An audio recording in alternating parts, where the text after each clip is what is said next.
Hello, everyone, and welcome to today's webinar, Playing Through COVID-Related Challenges for the Golf Industry. Before we get started, I'd like to go over a few items so that you know how to participate in today's event. You've joined the presentation listening using your computer system by default. If you would prefer to join over the telephone, just select telephone in the audio pane and the dial-in information will be displayed.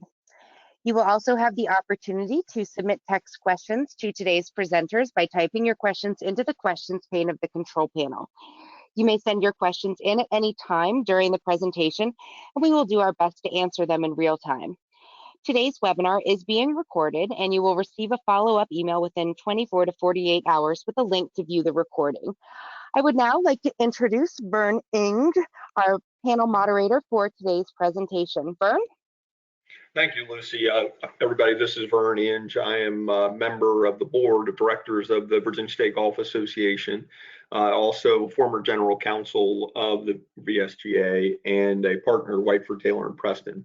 We have a great group of panelists today from both the Virginia State Golf Association and Whiteford Taylor. We'll have Matt Smiley, who's the executive director of the Virginia State Golf Association, and Michael Walder, who's Director of Handicapping and Member Services for the VSGA. And they're going to present a good deal of interesting information about how the golf courses and clubs as a business are reacting and handling the COVID crisis. After that, we will have my partner, Betsy Davis, who is an employment lawyer, talk about various employment aspects that I'm sure a lot of you have in dealing with your employees and the COVID crisis, the various benefits and programs that are available. And then lastly, but not least, we'll have my partner, John Selbach, who is in our business group at Whiteford Taylor. And he's going to talk to us some about some financing issues and things that you may or may not have thought of, but may have questions about related to COVID issues. Also, during the presentation, the questions that you send will be coming to me, so I will try to interrupt our panelists with your questions and verbally throughout the program. So with that, I will throw it over to Matt Smiley and let him take it away. Thanks, Vern. Appreciate it, and good afternoon, everyone. We're happy to be part of the discussion today. Just quickly wanted to, on behalf of the VSGA, thank those who are working on what I'll call the front lines of golf. That being the golf course owners, the club managers, professionals, superintendents, or anyone else that has been working through this time to keep golf going in the states that it's been able, which includes here in Virginia. You all really making golf happen for those who are interested in playing, which lots are during this time. So my slides are really quickly going to go through what we're seeing at the national level, regional level, and then here in Virginia with golf courses and how many are open and how many people are playing golf. So the first slide here is from a week ago from the National Golf Foundation, and you can see that at that point, as of April 26, 58% of golf courses in the United States were open. That number was up from 49% the previous week. And really the whole month of April, from late March through most of April, it was in the low 40s to the mid 40s and then to the upper 40s. So it was kind of hovering in that 40 range for pretty much the month of April, jumped up to 58% as of last week. The breakdown of percentage of courses open by type include 44% of the municipal courses being open, 62% of public courses, and 60% of private courses are open. Again, this was as of a week ago, so you can see the disparity there. And what we've seen in Virginia mirrors that data, which is the majority of the courses that are closed in Virginia are municipal courses. You can see here, as of last week, the estimate was that 77% of courses would be open by mid-May in the country. There was an update this weekend from the National Golf Foundation that I'll touch on quickly, and they referred to last week as Leap Week for the leap in the number of courses that were open. And the projected number of courses open as of today is 80%. So that number did jump significantly just in a week's time, 80%, and then the change now to mid-May, the estimate is 90% of courses would be open. So a very significant change in the last, call it 10 days with golf in the United States. Here you see a map that kind of gives an idea. This again was as of a week ago. It gives an idea of where golf courses are open with the yellow dots there, and the red dots would indicate courses that were closed. But there's a continuous shift going on in that map from day to day. Now, looking a little bit closer in what has changed here in the last few weeks with golf courses being open specific to states and counties. Looking back 2 weeks to the week of the 20th of April, that was when Michigan, Minnesota, New York, and Wisconsin all allowed golf courses to open. There were restrictions on what golf could look like, so walking only in the majority of those areas. To last week, the week of the 27th of April, you see Illinois, Pennsylvania was last Friday, opening of May 1st, and then New Jersey was just over the weekend. I did reference Palm Beach County, Florida here as opening last week. They opened on the 29th of April. That's significant because there's 104 golf courses in that county. That's more than 11 states have in the entire state. So Palm Beach County, Florida was significant to the percentage of golf courses being open with their 104 courses.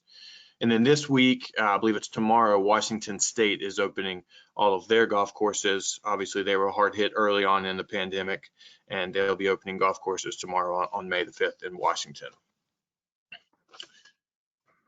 Here's kind of a regional look of what things look like. Again, as of last week, you see the biggest jumps last week were in the Great Lakes, and then also in the Northeast, where you can see a 25% jump in Great Lakes, and then Northeast an 18% jump in golf courses being open.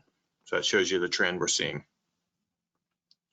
Drilling down a little bit closer into our region, most of you probably are aware of this, but kind of state by state here, Delaware, Kentucky, North Carolina, Tennessee, Virginia, and West Virginia all are permitted to have golf courses open. Pennsylvania, again, was a change from last week on May the 1st. Pennsylvania now, courses there are allowed to be open. In Maryland, as many of you know, Maryland is now one of 3 states that don't either have golf courses open or have a reopening plan. So golf courses are not open in Maryland, but golf course maintenance is allowed. And I will say that throughout this process, when golf was not allowed in any of these states, golf course maintenance was allowed, which is very significant, and any of the superintendents on the line here would echo that certainly. So that was significant, and there's a lot of great work done to allow that to happen on the golf course maintenance side. So drilling down a little bit more into Virginia here, where we have a little bit more hard data. We've done a lot of surveys, which Michael's going to touch on, of what's going on with the golf courses in Virginia. So an overview, we've got approximately 300 golf courses, member clubs of the Virginia State Golf Association here in Virginia. And it's been fairly continuous throughout the month of April, or consistent, excuse me, that about 90% of those golf courses have been open for play. So throughout our surveying, we've hung right around that 90% number of golf courses open. And again, the majority of the ones that have not been open have been the municipal golf courses, county-owned or city-owned golf courses. What does that mean for rounds? How many people are playing golf? Well, just from both factual data, which I'll touch on, and then also anecdotal data, golf courses have been busy. Tee sheets have been full. The tee sheet may not have as many slots as in the past because of the measures courses have taken to expand those intervals between times. Many have gone to 15 minutes, some have gone to 20 minutes between starting times, and obviously that limits what the tee sheet can hold. But almost every single golf course that we've spoken with has been busy. From our data, the hard numbers that we, the Virginia State Golf Association, can easily track are scores posted to golfers' handicap records. Obviously, that is not every round played. That's just our number that we can easily access to see how many people are posting scores back to their handicap record. And we've had over 300,000 rounds posted to golfers' handicap records in 2020 through about mid-April, let's call it. Through the majority of April, we've had about 300,000 rounds posted. That compared to the same time period in 2019, that number was just over 200,000. So about 100,000 more rounds posted to golfers' handicap records in 2020. So that's a huge increase. Every single week, if we look at a weekly basis through mid-late April, every week in 2020, we've had more scores posted to handicap records than the the same week in 2019. So golf is still being played by lots of folks, and they're getting those scores into their handicap record.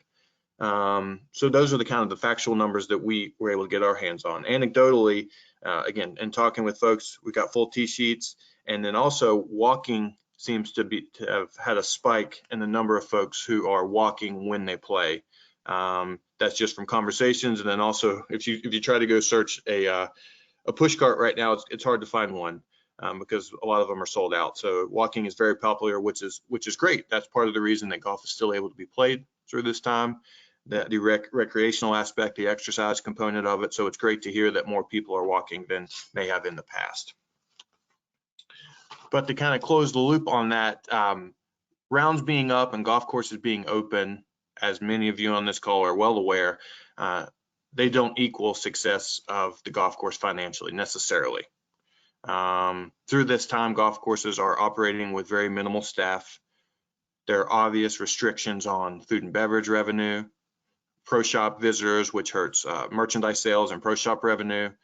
The aforementioned restrictions on cart usage, either that the course is not allowing carts to be taken, walking only, which Michael will touch on some of the statistics there, or golfers are just making the choice to walk. The golfer who may have liked to ride a golf cart before is now choosing to walk either for exercise or just for social distancing.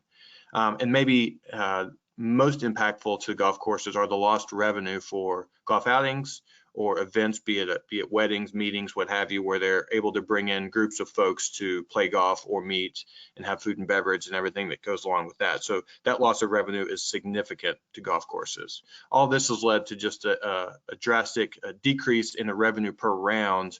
Kind of the sum total of all these different reasons, the revenue per round is down significantly at golf courses. So great that folks are playing so much golf. But I know the golf courses are looking for those additional revenue streams that come along with folks playing golf that maybe they're missing out on. So that's kind of the overview of what's going on as far as courses being open, a little bit about rounds being played, and I'll pass it over to Michael to talk a little more in depth about operational changes we're seeing at the golf courses. Thank you, Matt, and good afternoon, everyone. I'm going to take the next several minutes and go over some of the results that we've seen from our most recent club survey. The VSGA conducted this survey really to learn what each of our facilities was doing in response to COVID-19, and then also be able to share that information with other club leaders so they could follow suit or really learn more about what other facilities in our state are doing. The results I'm going to share are from the second survey we've conducted. So we've conducted 2 surveys so far. The most recent survey, as you can see, was issued to our clubs on April 3rd, following Executive Orders 53 and 55 from Governor Northam. To date, approximately 74% of our clubs have responded. And when we look at the next couple slides, you'll see that the results by club type are very representative of our overall club membership. So this next slide we're going to go to, the first graphic we see here, gives you an idea of the facility types which we have as member clubs of the VSGA and the breakdown of each of them. As you can see, the greatest percentage on this list is private at just over 37%, but it is certainly not a majority of our member clubs. We have clubs that are public facilities, semi-private, resort, and military. And when we go to the next slide, you can see that those that have so far responded to this survey fall in line very closely with the overall makeup of our association. So let's take a look at some of the results that we've seen. As Matt mentioned earlier, approximately 90% of our golf courses are currently open for play. And so as we move on to the next slide, we can see a breakdown by facility types. Now, as was mentioned earlier, the largest number of course closures currently is in the public daily fee category, as many municipalities have chosen to close their golf courses, at least for a temporary amount of time. We've learned that several will be opening here shortly, but you can see just on this slide the breakdown based on club type. Moving on to what facilities are doing specifically on the golf course as it relates to COVID-19. Right now, we have about 93% of our clubs have made a modification to the playing holes. meaning they've either used PVC or pool noodles or even raised the cup liners to prevent golf balls from going down. So basically eliminating some of the common touch points that golfers may have. Also has led clubs to remove rakes from bunkers. About 95% of our clubs have made that move. 85% have removed ball washers, water coolers, and/or trash cans. And then, as was mentioned earlier by Matt, we've seen several clubs, about 40%, have increased tee time intervals. Now, I will mention with the modification to the holes on putting greens, this brought about very early a question as it relates to the rules of the game and handicapping as well. And the USGA on March 20th put out some guidance on rules and handicapping, specifically with putting in a temporary measure in place to allow for score posting when a golf club has made that modification to the putting hole. So again, scores are going to be acceptable for handicap purposes right now, even with modifications being made to the holes in the putting green. So the next slide you're going to see gives you just a quick snapshot of what some of our facilities have done. They've put signage out on the golf course, just reminding golfers about social distancing. Again, as we talked earlier, many clubs have chosen to remove rakes from the bunkers. And then you can see it's a little bit small, but there is a pool noodle in the far right image to prevent that golf ball really from going that far below the level of the ground. Hey, We also, Michael, this is Vern. Let me interrupt. We've had a couple of questions, and I don't want to get too far away from the topics for either you or Matt. First of all, hello, Ann Estes, who submitted a question about whether the copies of the presentation will be presented, and that was answered there that they will be circulated to everybody who signed up within 24, 48 hours. But also the VSGA has been circulating the results of these updates, as I understand it, to the member clubs. So Matt or Michael, if you all want to comment on that. But also we have another question that one of you may be able to answer is, have any Virginia clubs worked out reciprocity for Maryland clubs that are closed? Vern, I'll take the answer to the first question first. Yes, we are sharing the results with the club leaders at our facilities.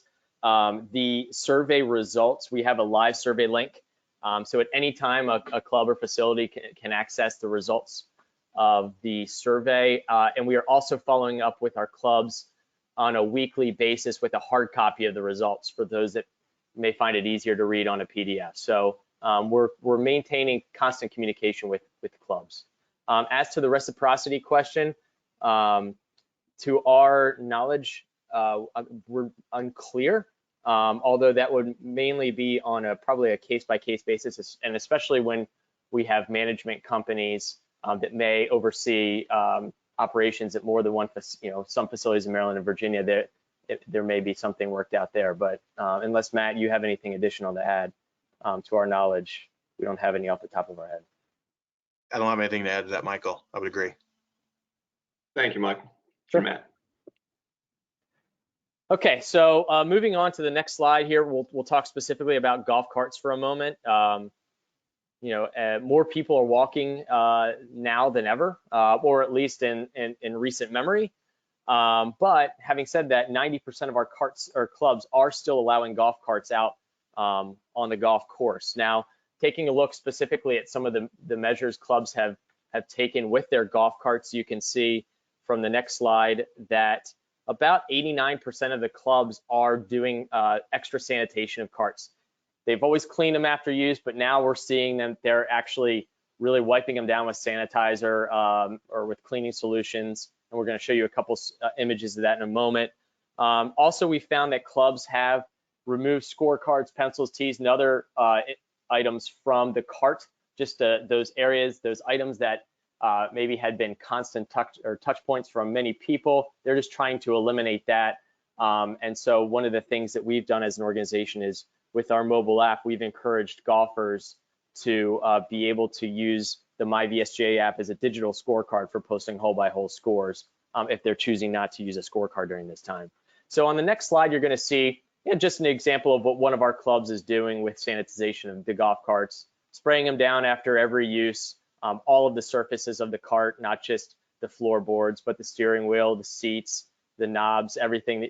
And then you can see in the background how this particular facility has chosen to space their golf carts using at least 6 feet there. Whereas 90% of our golf courses are open and only 77% of practice areas are currently open.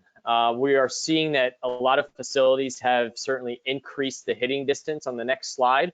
About more than half of our clubs have increased this hitting distance between areas on the range itself. We're seeing that many clubs are actually cleaning the range balls after every pickup. So when golfers are picking balls up to put them on a tee on the range, they can feel comfortable with the fact that the golf ball's clean. And then many clubs have removed, about 64% have removed flag sticks from the practice facility. So again, you can see a few examples on this next slide where we have one course has eliminated all of the flag sticks. We've got signage, and then again, the third image you'll see where this particular facility is only having every third hitting bay open and having signage out there to promote social distancing. Finally, we've asked clubs what they're doing about their inside operations. As Matt mentioned, over 300,000 rounds are posted at facilities towards the end of April, which is up significantly over 2019, but it doesn't necessarily translate to revenue producing areas in other parts of the club operation. So right now, about 59% of our clubs are open in the clubhouse or golf shop, locker rooms, restaurant. And as we drill down to the specifics, we can see that about 53% of the clubs have made modifications to the way they're checking in players. You're going to see an example in a moment of plexiglass being put in between the cashier and the golfer. You've also had a lot of clubs that are requiring golfers to check in advance of arriving to the golf course or paying in advance. And about 54% of the clubs are allowing only food and beverage for carryout and or delivery. So as we move on to the next slide, you can just see some of the other examples of what clubs have done. And here in the golf shop, this one facility has taped off areas every 6 feet for people to check out. Here's the example of the plexiglass that has been installed between the cashier and the golfer. And then lastly, we've got this other facility that has put up signage out in the parking lot to give preferential parking spaces for people picking up to-go food orders. So again, just a lot of different information we've gathered from this survey. We're happy to share it with you today, and something that we've been able to, fortunately been able to share with our clubs. I do want to give a special thank you to just a few clubs that have shared those images with us: Cedar Point Country Club, Jefferson Lakeside Country Club, Hermitage Country Club, and Rock Harbor Golf Course for sharing those images. So I'm going to turn it over now back to Vern. All right, thanks so much, Michael and Matt. We really appreciate the information. Now to jump to the legal issues and some questions that you may have for operations, and particularly dealing with the employment issues. Turn it over to Betsy Davis. Thanks, Vern. We heard from Matt and Michael about how clubs are getting golfers back on the course safely. While the courses are open, clubs have been forced to close clubhouses, pro shops, dining facilities, and stop offering certain events or limit those activities. So as a result, they've been operating with a limited staff or have not hired their typical seasonal staff. As Virginia's economy begins to come back online, clubs will be calling employees back to work. And to prepare for that, we thought today we would review the Families First Coronavirus Response Act. That's the new federal legislation that contains 3 provisions that will be important for club management to understand as they call folks back to work. So today, we're going to talk about 3 provisions of that act. First, the expansion of the Family Medical Leave Act, which is administered by the Department of Labor. Second, the Emergency Paid Sick Leave Act, which is also administered by the Department of Labor. And then finally, the tax credits that the IRS are providing. So each of these federal statutes became effective on April 1st, and each will automatically end on December 31st. So first, let's talk about the Emergency Family and Medical Leave Act. Many employers are wondering, is my organization covered? This particular statute does apply to public employers, but also it applies to private employers with fewer than 500 employees. This means that employers with under 50 employees who are not required typically to comply with the Family Medical Leave Act must now comply with the Emergency Expansion Act. So that's new for many employers. The next step in the analysis is to determine what employees are eligible. Under the Emergency Family Medical Leave Expansion Act, employees are eligible for benefits if they've been employed for at least 30 calendar days as of the date of the requested leave. So for example, if an employee requests leave on April 1st, they must have been employed and on the employer's payroll as of March 2nd, 2020. This is different from the FMLA that we're used to. These employees, for this one reason, are not required to work the 12 months and 1,250 hours that are required for the FMLA to apply. It's much easier to be eligible under this emergency provision. And it's important to remember that if new employees request leave but are not yet eligible, the employee will become eligible as soon as they've been employed for at least 30 days. The emergency legislation creates a new category of FMLA qualifying leave. So in addition to the other categories that may or may not apply to courses, depending on how many employees they have, the new emergency leave applies to employees who are unable to work or telework due to the need for leave to care for a son or daughter under 18 because school or daycare is closed or a child care provider is unavailable as a result of the coronavirus.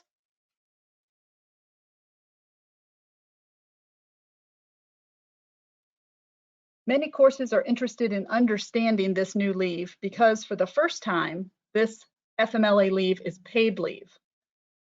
The emergency family medical leave does not extend the paid leave to other categories. So if somebody is having a child and needs FMLA leave, somebody's having treatment for cancer and needs FMLA leave, those will still be unpaid leave. But under this Emergency Expansion Act, the leave is paid. The Emergency Act also doesn't provide for an additional 12 weeks of leave. For example, if an employee takes 6 weeks of leave between January 1st, 2020 and February 15th, 2020 to have a baby, then the employee needs leave under the Emergency Family Medical Leave Act. They're only entitled to an additional 6 weeks of leave. So the Emergency Act is not extending the amount of leave under the Family Medical Leave Act. The most important question that we're hearing from our clients and from their employees is how much leave must an employer provide and how much of that leave must be paid? So under the emergency FMLA, the leave is both paid and unpaid. The first 10 days of leave required for the coronavirus are unpaid. The employee may choose to use available vacation, paid time off, but the employer cannot require that the employee use that PTO. This is different than the Family Medical Leave Act, where an employer's policy may require that the employee exhaust PTO before taking unpaid leave. So this first 10 days is different. After 10 days, the leave is paid, and it's paid in the amount of at least 2/3 of the employee's regular rate of pay based on the number of hours the employee would normally otherwise be scheduled to work. In addition, there's a cap on the amount that must be paid, and the cap is $200 per day or $10,000 in the aggregate. Many employers are asking, do they have to provide emergency family medical leave intermittently? There are some reasons under FMLA where intermittent leave is required. Here, the employer may, but is not required to provide the leave intermittently. If the employer agrees to provide intermittent leave, then the employee may take it that way, but the employer is not required to provide it. The second type of paid leave provided for under the Family First Coronavirus Response Act is the Emergency Paid Sick Leave Act. And so this is the first paid sick leave act we've had that applies in Virginia. Under the act, an employer should provide each employee with paid sick leave to the extent that the employee is unable to work or telework due to the need for these 6 types of leave. Now, I want to stress the telework provision. For golf courses, there certainly are employees that need to be at the site in order to perform their duties. Caddies, golf pros, if they're teaching a lesson, those folks need to be at the site and can't telework. But some management folks or HR or marketing folks may be able to telework. And if they have an opportunity to telework, they're not eligible for emergency paid sick leave. There are 6 categories under which an employee may be eligible to take this emergency paid sick leave. The first is if the employee is subject to a federal, state, or local quarantine or isolation order. The second is if the employee has been advised by a healthcare provider to self-quarantine. The third is if the employee is experiencing COVID-19 symptoms and is seeking a medical diagnosis. The fourth is if the employee is caring for somebody who is either subject to a quarantine or isolation order or has been advised by a healthcare provider to self-quarantine. The fifth is the same reason as we're looking at under the Emergency Family Medical Leave Act, to care for a son or daughter whose school or child care provider is closed as a result of the coronavirus. And the sixth is a healthcare catch-all if the employee is experiencing something substantially similar to the symptoms of the coronavirus. So the next issue to discuss is how much leave is required under this Paid Sick Leave Act. This is a much shorter benefit than the Emergency Family Medical Leave Act. The paid sick leave amount is limited to 80 hours for full-time employees. Many courses also employ part-time employees, and those employees are also entitled to paid sick leave. The amount of paid sick leave will be pro rata based on how much the part-time employee had worked during the past 6 months. So to determine how much they're entitled to, the club will look back for the last 6-month period and get the average 2-week period of work. And so for example, if the employee always works 20 hours a week, that employee would be entitled to 40 hours of benefit. If that employee worked a variable schedule, they'd do the average to determine how much benefit they'd be entitled to. There are so many reasons, all these 6 reasons, that the employee may be eligible for leave. Many employers want to know, can the employee take 2 weeks for each of the 6 reasons, racking up a whopping 12 weeks of paid leave? No, that's not the case under this particular statute. It's a one-time entitlement. They can take certain parts of the leave for different reasons, but there's that 80-hour cap under the emergency paid sick leave provision for full-time employees and the prorated cap for part-time employees. So all employers, initially when this came out, employers were concerned about whether during these difficult times they could provide the leave that was required. And so they wanted to know how much leave is required and how much of this do I have to pay for? The amount of pay varies based on the reason for the leave. So if the leave is for reasons 1, 2, or 3, and remember those are the employee is subject to a quarantine or isolation order, the employee uses paid sick leave to cover for their own self-quarantine, those reasons where the employee has their own medical condition, the compensation is not less than the employee's regular rate of pay. If the reason is for things related to caring for others, reasons 4, 5, and the catch-all in 6, the compensation is paid at 2/3 of the employee's regular rate of pay. Now there are caps on the amount of paid leave that's required under the statute as well. If the reason for leave, again, are the reasons for the employee's own health care conditions, 1, 2, and 3, the cap is $511 per day and $5,110 total. If the reason for the leave are those reasons to care for others or the catch-all in 4, 5, and 6, the cap is $200 a day and $2,000 total. So employers are also wondering if the employer provided sick leave before April 1st for a covered reason, must they provide an additional sick leave? You all probably experienced this. There were a number of employers who wanted to assist employees at the beginning of the crisis, not knowing how long the pandemic would continue. And they provided liberal leave, paid leave, even if the employee did not have PTO or sick leave available.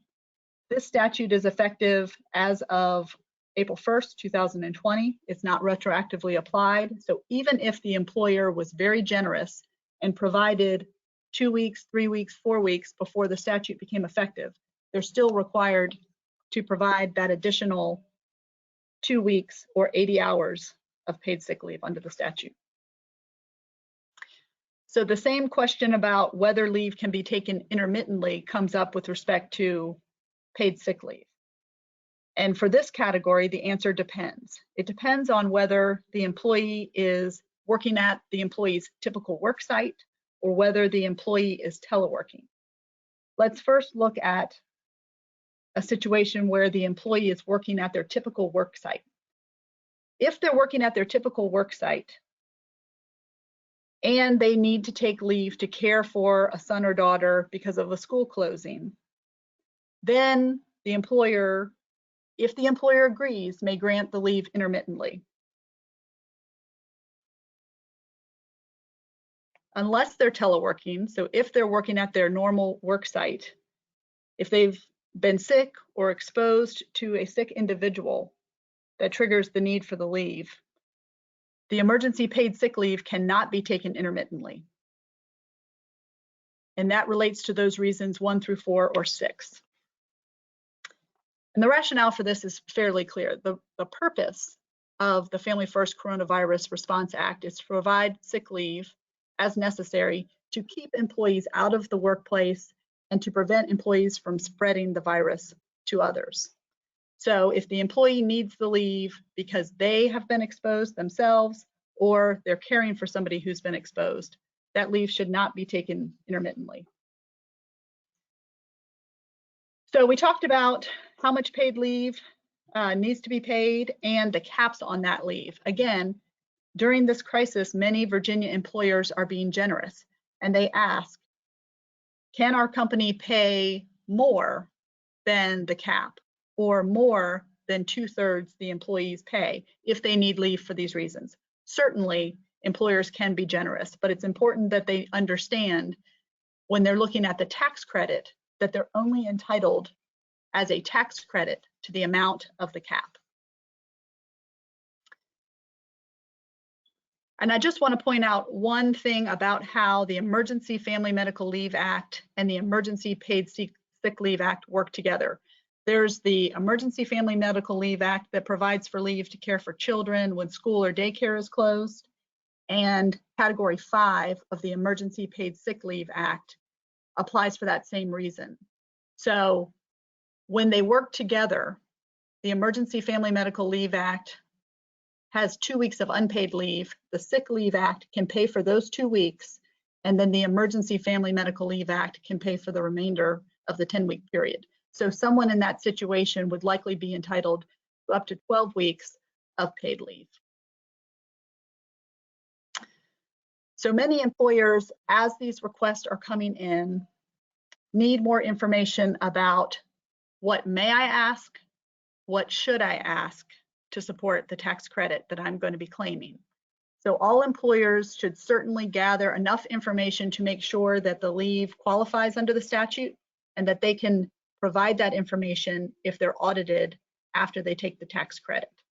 Employers should ask the employee for the name requesting the leave, for the reason that the leave is requested, and for a statement from the employee that he or she has been unable to work because of that reason. So we've pulled together some of the information that would be helpful in ensuring that those items are documented, so that if you want to ensure that the employee is eligible for the leave, this form I can certainly send to anybody who's interested. If you shoot me an email, it lays out the reasons for the leave, both under the Emergency Family Medical Leave Act and under the Emergency Paid Sick Leave Act. And it also requests from the employee the type of qualifying information that the employer can ask for to support the leave. It also requires the certification that's required to ensure that the employee was eligible for the leave. So if anybody's interested in a copy of this, I'll be happy to forward it to you after in a Word document after the presentation. So finally, we want to look at this leave is mandated by the government. The government says it's going to pay for the leave. How do we get that reimbursement? It comes through as a tax credit, and the government refers to it as complete coverage. So employers are to get 100% reimbursement for required paid leave. In addition, health insurance costs, and there should be no payroll tax liability to the employer for providing this. The government is referring to it as fast funds. The reimbursement should be quick and easy. It's an immediate dollar-for-dollar tax offset against payroll taxes to be provided. And where a refund is owed, the IRS will send the refund as quickly as possible. So when you have a number of employees who need the leave, you pay that amount of leave, and then in your next tax withholding, you withhold the amount paid from that Social Security tax. If the amount paid is more than you're able to withhold, you don't have to wait to the next cycle. Clubs can fill out the form 7200 and get a refund from the IRS. So I know I've thrown a lot of information at you, a lot of numbers and reasons and benefits. This is a summary of everything we just covered. It talks about reasons for leave, how the employee should be paid, the cap for those payments, the maximum number of days, and the maximum amount of tax credit available to the employer. So now I will turn the program over to my partner, John Selbach, and he will discuss business issues related to COVID-19. And John, if you'll permit me a minute, this is Vern again. I didn't really fully introduce you at the beginning of the program. I realized that without telling the panel that while you certainly are a member of our corporate team and are going to update us all on financing issues, you are the general counsel of the Virginia State Golf Association, as well as representing an awful lot of golf clubs. So you're dealing directly with these issues every day. And I neglected to point that out at the beginning. So now I'll turn it over to you. Thanks a lot, Vern, and thanks, Betsy. And again, please stop me at any time with questions. I go through the presentation. I want to address certain relevant topics related to economic matters and similar matters specific to the pandemic. I'm going to start with the Paycheck Protection Program loan program, which most people on the phone are probably familiar with. I'm not going to go through the program specifically, but I'm going to address three matters in it. The first is your credit facility itself. One of the questions you need to ask yourself if you're on a PPP loan is it allowable under your current credit facility? You should review your negative and financial covenants in your loan agreement. PPP loans are unsecured debt. Many credit facilities limit or prohibit unsecured debt from other lenders. And so you need to check your credit facility and make sure that it's allowable. And if it's not, you should seek a waiver or an amendment from your lender to allow for loan. The next item is borrowers applying for a PPP loan are required to make a good faith certification that the uncertainty of current economic conditions makes necessary the loan request to support their ongoing operations. Many large borrowers applied for the loan, and this caused public outrage. Ruth Chris, the Los Angeles Lakers, and more than 100 public companies took out PPP loans. So in response to that, the SBA, what they've been doing is they've been releasing frequently asked questions. They released frequently asked question number 31, which amends the certification requirement, take into account the current business activity and their ability to access other sources of liquidity sufficient to support their ongoing operations. It's not a significant detriment to the business. So specifically, large companies need to assess their access to other sources of capital when making this representation. So what does that mean? Does the owner or parent company have access to capital? And so golf facilities owned by private equity firms or REITs or other firms with access to available liquidity need to carefully analyze the certification. There's going to be government scrutiny when this entire thing is done, and the administration has made clear that PPP loans over $2 million are going to get audited. So if you find yourself in the scenario where you've taken a PPP loan for more than $2 million, you need to document the reasons that you took it, that you needed it, and expect to receive scrutiny later in the year. Finally, a PPP loan forgiveness is not counted as taxable income. Typically, we have debt and it's forgiven. That's an income tax event. Specifically in the CARES Act, the PPP loan forgiveness is not going to be considered taxable income. However, usually business expenditures such as rent and wages are tax deductible. Last Thursday night, the IRS issued guidance that the expenses that result in the forgiveness of PPP loans are not going to be tax deductible to prevent a double tax benefit. So in other words, if you get a PPP loan and use that to pay wages, which is the biggest portion of the program, the dollars are not going to be taxable to you, but you're not going to be able to deduct the wages as part of your financing, your financial statement. So you need to adjust your future budget calculations accordingly, taking that into account. Changing subjects, we get a lot of questions about is it a good idea? Should I get a COVID-19 liability release?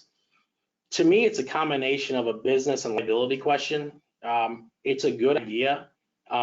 Depending on how you want to message it. So if you're in a country club, should you get every one of your members to sign a lease? Probably not. If you're running championships like the VSGA, if you're letting guests on the property, maybe a good idea. So you've got a business decision to make there as well. The legal matter that I want to bring to everybody's attention is if you have a liability release that people are signing, you shouldn't assume that the waiver eliminates all liability. This is a new issue, and so we don't have you don't have statutory guidance, you have case law, so we don't know how courts eventually are going to enforce liability releases and waivers. Additionally, we think it's going to be fact specific. So even if you have a liability release waiver with somebody, failure to follow guidelines may negate enforceability. You can't act recklessly. And it could be the case that courts just say, for public policy reasons, they're not going to enforce any of the waivers. So we don't know. The point being, they're a good idea in certain scenarios, but it's not a catch-all. It's not a foolproof stopgap to cover your organization. I want to quickly address insurance coverage. So as everybody is changing how they operate their facility, make sure that you think about, if you change how you normally do something, could it affect your insurance coverage? So for example, and this may seem ridiculous, but we got this question late last week, it's going to be very difficult to hire lifeguards this summer, as an example. I know a lot of country clubs obviously are considering what to do with their pool options. And most people aren't going to want their high school or college kid to act as a lifeguard over the summer, given what's going on. So we were asked the question, can I run my pool without lifeguards?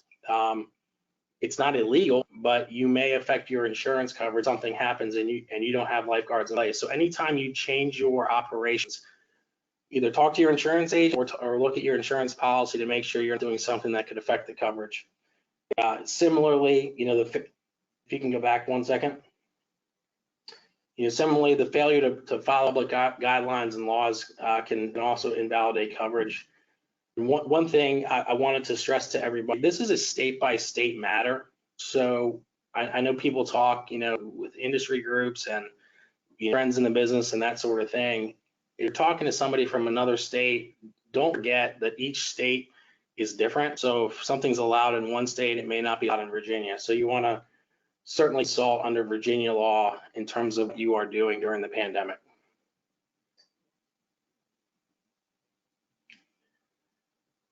Okay, I want to talk about your actual credit facility. I know a lot of people are, the financing, as the VSGA guys talked earlier about a lot of revenues not being generated, even though golf rounds are up.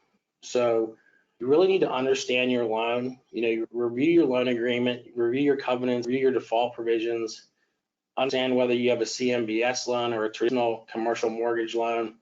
Is it recourse? Is it non-recourse? Are there personal guarantees in place? Banks and servicers should be incentivized to work with borrowers. It doesn't do the banks any good to have a huge run of defaults, to transfer them to special servicing, the REO portfolio, et cetera. But you got to be smart with how you renegotiate with your bank. So our advice is, you want to create a specific plan. Talk to your counsel. Talk to your law firm that generally represents you.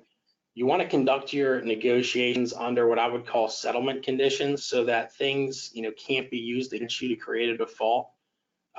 For example, typically under the CMBS loan, if you call your lender and say, I can't make the next payment, that's an automatic default and they can call the loan. So what you want to do is be careful and say you want to talk about, renegotiating or amending your loan agreement, but don't just come out and say, I can't pay X, because you can trigger a default without me to. So you have to have a plan for how you conduct those discussions. I know many people on the call maybe they either lease their facility or they act as a landlord in some capacity. You want to have affecting rental payments either side of that equation. You want to have communications early. Similar to the banking situation, landlords and tenants are in this together. But landlords have lenders, and so to the extent if you're a tenant, you need to talk to your landlord about some sort of workout or modification. They're going to have to talk to their lender to give themselves flexibility. So again, you want to have early communication. If you're a tenant, talking to your landlord in order to work something out. These things take time. Turning next to liquidity. I'm seeing a lot of creative ideas to create liquidity for clubs in the short run. If you don't have room on your credit facility, we have clients that are, if you have a capital dues program in place that's paid monthly, perhaps you let a certain segment of your membership, prepay it at a time at a discount to create upfront liquidity. The same thing on the dues payments. I'm seeing clubs allow members to pay 1.5, 2 years of dues now, locking in current rates versus dues increases and giving a percentage discount. Obviously, you've got to be careful. And if you can only let so many people do it because you're affecting your cash flows, but that's certainly a way in the short run to bring in cash in the door to help with current operations. Another option is member loans. Certainly, certain clubs have well-heeled members, and a member loan obviously can give you some flexibility in terms of giving them, non-cash incentives, certain amount of free guests per year, free nights of lodging if facility has lodging on the property, tea time preferences, discounts on dues or merchandise. So you can get creative. Talking to your members, entering into member loans can give you short-term liquidity, but again, just like the PP loan, you need to make sure under your credit facility that your bank allows for member loans, because you don't want to create a default situation either. Finally, I want to remind everybody that while this is a short-term emergency, we're going to come out of this eventually, and so don't forget about your future plans. If you have a long-term strategic plan, you should review it, adjust it accordingly. And if you don't have a long-term strategic plan, this may be a good time to put one in place. I think it's also a good time to review your membership and capital structure. Equity clubs, the model from the late 80s and early 90s, is that a sustainable model? Do you have outstanding obligations to your membership? it's a good time to review, what your club looks like now and what it's going to look like 10 to 15 years from now. And again, mention capital dues program. If you don't have one in place, it's a very good idea to put one in place. Crises like this remind us that, getting a nest egg program built comes in handy during times of need. Vern, I'll kick it back to you. All right, well, thanks, John, and to all of our panelists. Really appreciate all the information, and hopefully it was timely and helpful to everybody listening in. I don't have any additional questions. We do have a couple of minutes. I'll make a comment first, but to see if anybody wants to submit a question on something that John said is that talked about releases for folks coming onto the property, and you might decide whether you want to have members sign releases and all that. And from a litigation perspective, would just add that an assumption of risk for something like this, although of course it's brand new and untested, is a concept in the law that may be really helpful to protect you from claims. So for example, if even online you get all your members or folks who are playing golf at your facility, for example, be great to have it in writing, but even online, to click a box that says that they understand that by coming out and playing golf at your facility, they have a chance of catching the coronavirus, and they are assuming that risk, and that they would agree not to sue you because they're assuming it on their own. Then you probably have a pretty good protection there. Nothing is foolproof because we don't know what's going to happen here, but pretty good protection that they are agreeing to assume the liability. So that's something that I just point out and talk with your counsel, or we'll be happy to help provide you with that language, either through the Virginia State Golf Association or through Whiteford Taylor, so that we can provide those to you. We have had a couple of questions come up. Gift Breed of Independence Golf Club has asked, what are the terms of the PPP forgiveness? So Betsy, maybe I'll throw it back to you if you're able to answer that question online, or we can certainly get back in touch with Gift. And then I've got one more question as well. Sure, I'm happy to answer that. The terms of PPP forgiveness are ever changing, and generally, in order to have your loan forgiven, you have to have your employees rehired within the 8-week period after your loan is funded. And so if your staff is rehired during that period and you're spending 75% of your loan amount on wages and 25% on the other approved items, then the loan may be forgiven. There are a number of moving parts, and I think it's changed as recently as over the weekend about how you calculate the number FTEs that you've had before this and after this. But the key is within that 8 weeks of your funding to call your employees back, and those amounts should be forgiven under the loan. It's a difficult question. So once you have your facts, you should get some specific advice, but that 8-week period is important. So it's important that you get your advice right away so you can create a situation where, if not all, a majority of that amount will be forgiven. All right, thank you, Betsy. And then we also have a question from Ann Gail Jennings at the Federal Club about, do we have any sample releases?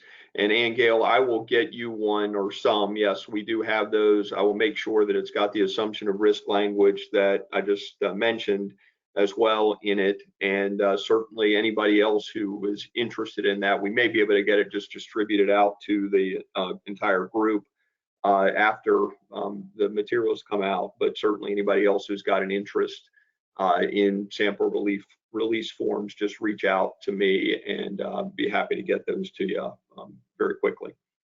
So thanks to everybody participating, and thanks to all the panelists. I think we're near the end of our appointed hour, and we don't have any further questions. So feel free to reach out to folks at the Virginia State Golf Association or to the Whiteford Taylor folks, we're happy to help you in any way that we can. Obviously, we're all trying to feel our way through this crisis. And we know that it has significant economic and other issues for your golf clubs and courses. But we look forward to making it all through it well together. And thanks for your participation today. Thank you, panelists, and thank you everyone for attending today's webinar, Playing Through COVID-Related Challenges for the Golf Industry. After today's webinar, you will receive a survey on the presentation, and we would appreciate it if you would complete it and provide your feedback. As mentioned at the beginning of the presentation, you will receive a follow-up email within 24 to 48 hours with a link to review the recording of today's webinar. On behalf of Whiteford, Taylor, and Preston and the Virginia State Golf Association, thank you for joining us and stay well.